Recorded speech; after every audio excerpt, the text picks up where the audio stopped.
എല്ലാവരും അന്വേഷിക്കുന്ന, ചോദിക്കുന്ന ഒരു ചോദ്യമാണ് ദുഃഖത്തെ ഇല്ലാതാക്കാൻ, അതിനെ നിയന്ത്രിക്കാൻ നാം എന്താണ് ചെയ്യേണ്ടത്? അതിനുള്ള ഉപായം എന്താണ്? മഹാഭാരതത്തിലെ യക്ഷപ്രശ്നം എന്ന് പറയുന്ന ഭാഗത്ത് യക്ഷൻ നിരവധി ചോദ്യങ്ങൾ യുധിഷ്ഠിരൻ്റെ ധർമ്മത്തിൻ്റെ മഹത്വത്തെ അളക്കാൻ, എത്രമാത്രം ധാർമ്മികത യുധിഷ്ഠിരനുണ്ട് എന്ന് പരീക്ഷിക്കാനായിട്ട് നിരവധി ചോദ്യങ്ങൾ ചോദിക്കുന്നുണ്ട്. അതിൽ ഒരു ചോദ്യം ഇതാണ്: എന്തിനെ നിയന്ത്രിച്ചാലാണ് മനുഷ്യന് തൻ്റെ ദുഃഖത്തെ നിയന്ത്രിക്കാൻ, അല്ലെങ്കിൽ തൻ്റെ ദുഃഖത്തെ ഒരു പരിധിവരെ ഇല്ലാതാക്കാൻ സാധിക്കുക എന്ന്?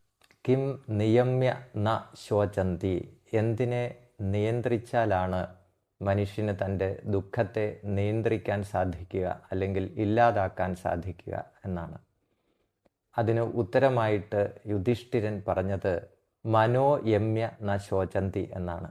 മനസ്സിനെ നിയന്ത്രിച്ചാൽ ദുഃഖത്തെ ഒഴിവാക്കാം, അല്ലെങ്കിൽ ദുഃഖത്തെ കുറയ്ക്കാൻ സാധിക്കും എന്നാണ് ഉത്തരം നൽകിയത്. തീർച്ചയായിട്ടും നമ്മുടെ ദുഃഖത്തിൻ്റെ ഭൂരിഭാഗവും അനുഭവിക്കുന്നത് നമ്മുടെ മനസ്സിനെ നിയന്ത്രിക്കാൻ സാധിക്കാത്തത് കൊണ്ടാണ്, മനസ്സിനെ ജയിക്കാൻ സാധിക്കാത്തത് കൊണ്ടാണ്.